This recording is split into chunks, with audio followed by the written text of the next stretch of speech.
Hi and Assalamualaikum, ladies and gentlemen. My name is AINUL FARHANNI and I will moderate our forum today. Before we go further, let me introduce our dedicated panelists. First, we have Ms. Aisyah as our psychiatrist. Hello and Assalamualaikum. My name is Aisyah. I am 6 experienced psychiatrist. I am very honored to be part for today's discussion. I hope that you will enjoy today's topic. Thank you, Ms. Aisyah, for your introduction.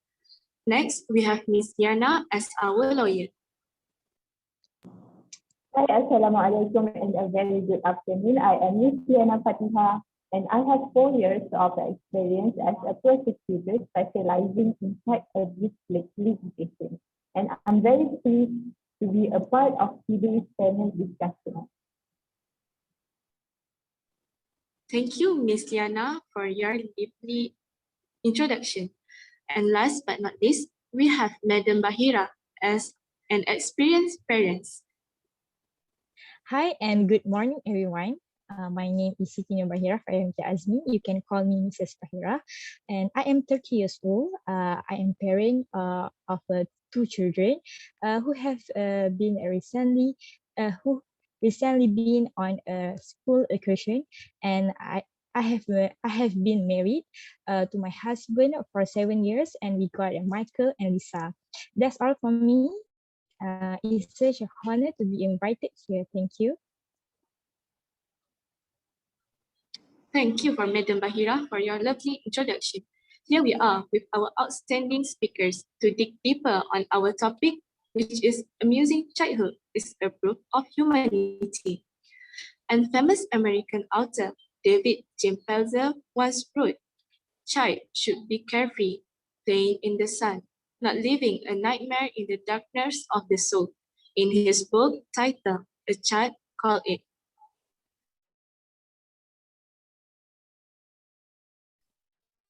Child abuse is not just physical violence that of maltreating for the children.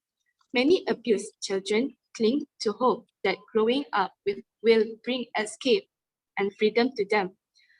Survivor is left with fundamental problem is in basic trust and initiative.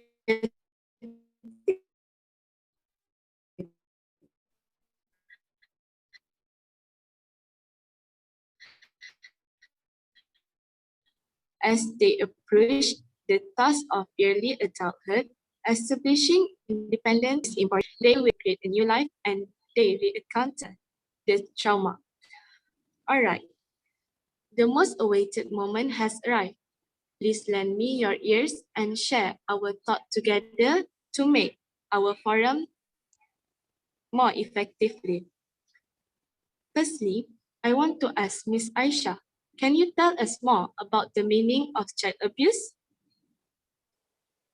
Okay, thank you for the question. Child abuse is when a parent or caregiver, whether through action or failing to act, causes injury, death, emotional harm, or risk of serious harm to a child. There are many forms of child maltreatment, including neglect, physical abuse, sexual abuse, exploitation, and emotional abuse. Physical abuse of a child is when a parent or caregiver causes any non-accidental physical injury to a child. Sexual abuse occurs when an adult uses a child for sexual purposes or involve a child in sexual act. When a parent or caregiver harm a child's mental and social development or causes severe emotional harm, it is considered emotional abuse. Bullying is repeated, targeted, and aggressive behavior that use force, threat, teasing, and embarrassment to hurt children who are younger or smaller or over whom they have power. While cyberbullying is repeated, targeted, aggressive behavior that take place on online or digital device, through email, chat, text, and include sending, posting, or sharing hurtful or embarrassing information or image to exclude and shame the targeted person. Child neglect is when a parent or caregiver does not give the care, supervision, affection, and support needed for a child's health, safety, and well-being. That's all. Thank you for your introduction in child abuse. Let's move to our second speaker, our lawyer, Ms. Liana. Can you share main law for child abuse? Okay, thank you to our Ms. Moderator, Ms. AINUL FARHANNI. So before I start, I would like to give my opinion about child protection. In my opinion, child protection is safeguarding of children from violence, exploitation, abuse, and neglect. So, main law for child protection is protection from abuse and neglect. Ladies and gentlemen, for your information, the government notes that there are 4 types of neglect. First, physical neglect. Second, educational neglect. Third, emotional neglect. And fourth, medical.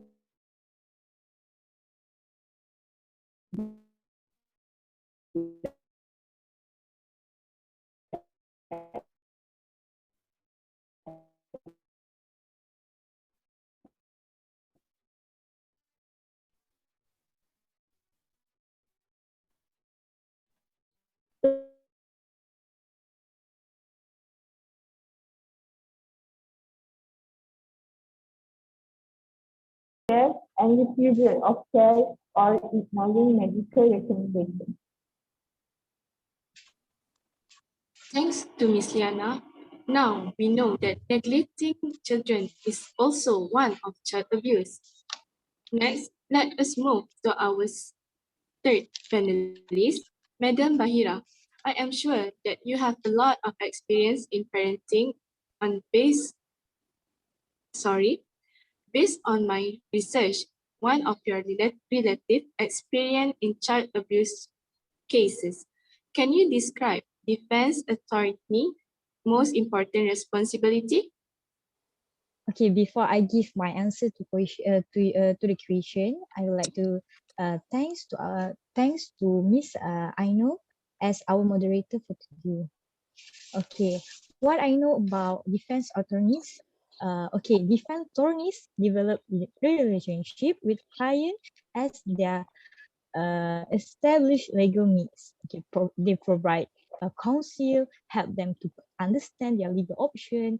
Defense attorneys also conduct research, prepare a legal document, and perform other duties to ensure that client receive the best and most cost-effective legal solution.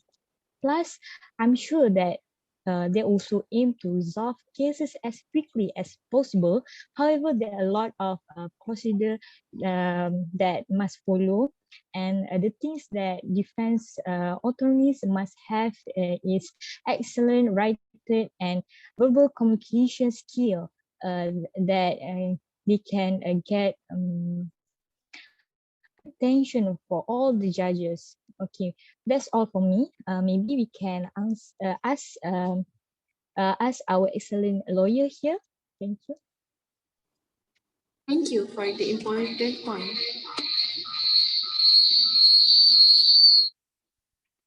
It may help more who are undergoing child abuse. Back to Ms. Yana, our lawyer. What do you think about common child protection in Malaysia? All right. So based on my experience in handling child abuse cases in Malaysia, so the common child protection problems in Malaysia is some children are being left behind.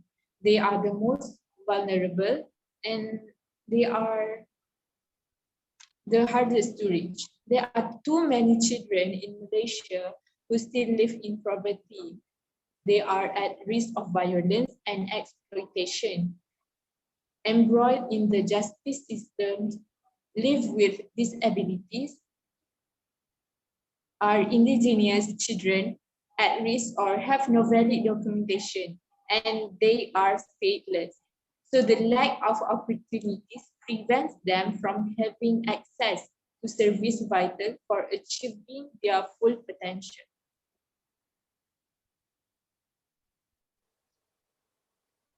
Thanks to Ms. Lana, I believe the audience will be more aware of their beloved children. Ms. Aisha, based on your knowledge in child abuse cases, what do you think the effect it has on the children itself in the future?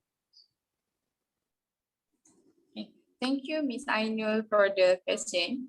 Child abuse and neglect may lead to a wide range of adverse consequences for children and adolescents.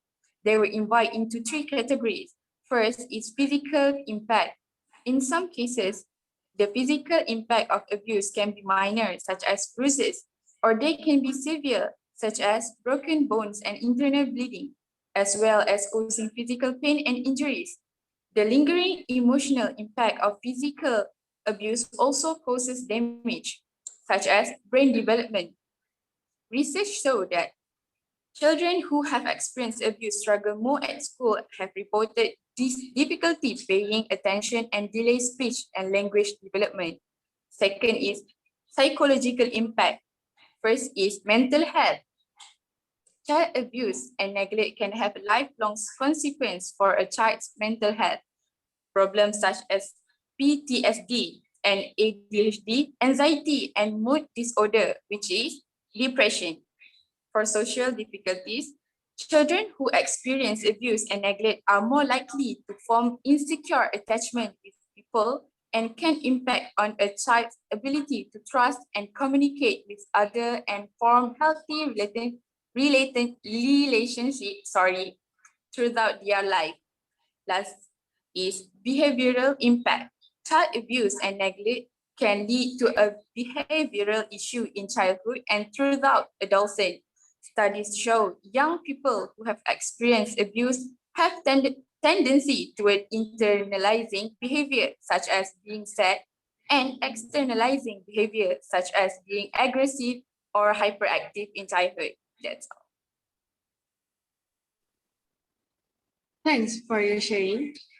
I believe it opened up more mind because it opened up my mind to knowing that child abuse can affect children's mental health. Back to Ms. Liana. As a defender of child abuse cases, can you give us a little knowledge about Children Act 2001?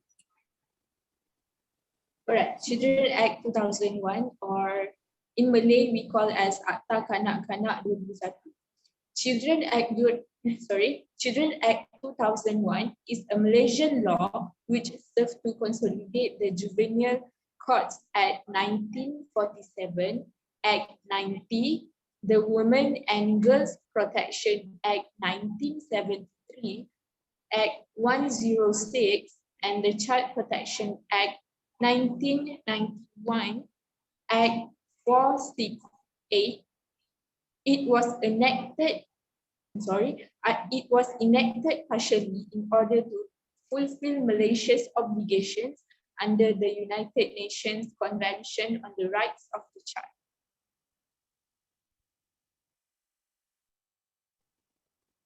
Thanks to you, I am sure that all of your talk will help the audience to understand some law in child abuse. Madam Bahirah, can you suggest several activities to lessen parents' stress? Honestly, I like this kind of question because stress is one part of our life. Work stress has significant health consequences. Okay, while stress at work is a common and finding low stress job is a hard. Okay, but you must know how to reduce stress at your current job, and also avoid bringing your work stress on your home life. Here I give you some suggestions to help you leave work behind at the end of the day and recharge you. Firstly, you need to do exercise. It help you to reset your mind and body. Putting your body in motion not only help circulation and digestion, it can also release endorphin to dramatically improve your mood. Okay, you can also read a book and bring you joy or some inspirational quotes. You can also read a book um, because it is easy to forget the feeling of assignment and joy that come from connecting to things you value. It's important to bring a light and laughter into your life, and that combined with peace and relaxations. Last but not least, having a holiday with a family. Take a break from ordinary and spend time together doing activities that will bring joy to your life and build family memories. Okay, um, having a holiday can make a strong family bond that can prevent from negative mind in a family members. That's all.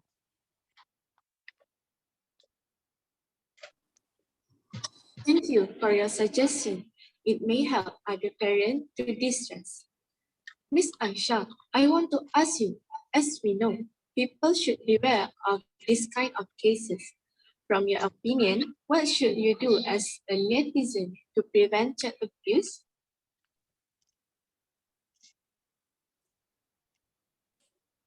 Stopping abuse. I'm going to give you few tips for the people out there. I hope it will be a huge help for you. First is to try understand your children. Learn how kids behave and what they can do at their different age. Have realistic expectation and be reasonable if children fall short. Next, keep your children healthy. Denying children food, sleep, or healthcare is abuse by neglect. Third, get help with alcohol or drug problems. Keep children away from anyone who abuses those substances. Remember to watch your word. Angry or punishing language can leave emotional scar for a lifetime. And control of yourself before disciplining a child. Avoid physical punishment. Aside from that, take a time out. Stop if you begin to act out of frustration and other emotion physically. Find someone to talk with or watch your kids while you take a walk. Make sure your home a violence-free zone. Turn off violent TV show and don't let kids stay under the same roof with an abusive adult. Last but not least, take regular break from your children. This will give you a release from the stress of parenting full-time. Remember that children abuse often repeat itself in the next generation. By doing what you can do to prevent it today, you can help save children's lives so far in the future. Thanks, Ms. Aisha. Based on the justification given, I strongly believe that the audience agree with all of the points that have been given. Madam Bahira, from your experience, I would like to ask you, what should parents do to provide an amusing childhood to their children?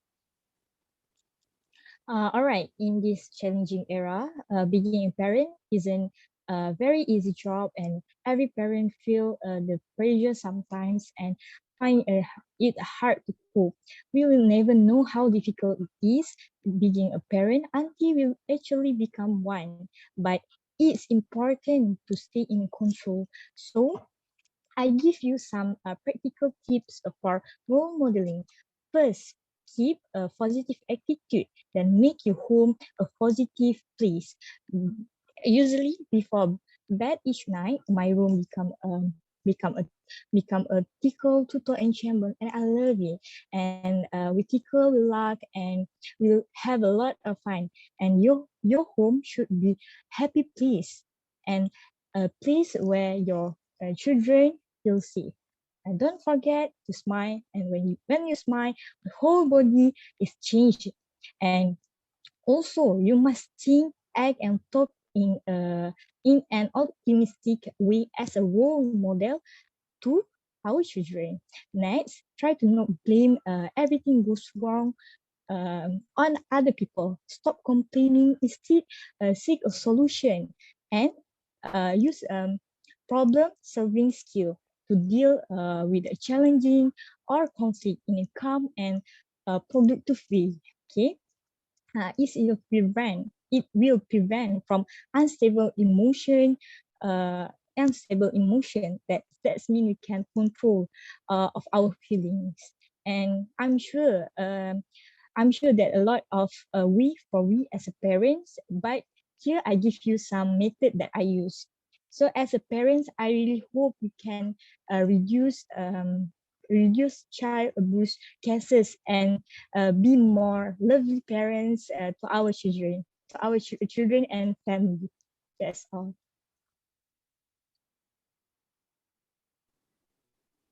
Thank you, Madam Bahira. I believe it will open up parents' minds so they can be more aware of their children's environment. So here, I can summarize. Let us be the one who say we do not accept that a child dies every 3 seconds simply because they does not have the drug you and I have. Let us be the one to say we are not satisfied that your place of birth determines your right for life. In order to provide a better environment for children, let us be outraged, be loud, and be bold. Let us end our discussion here. It is nice to have a wonderful talk with an extraordinary panelist. It opened up our mind and let us know how to be mature in parenting. Thank you for all of the attention you have given. That's all for today. Thank you. Thank you. Goodbye. Thank you, everyone. Have a Thank nice you, day, everyone. everyone.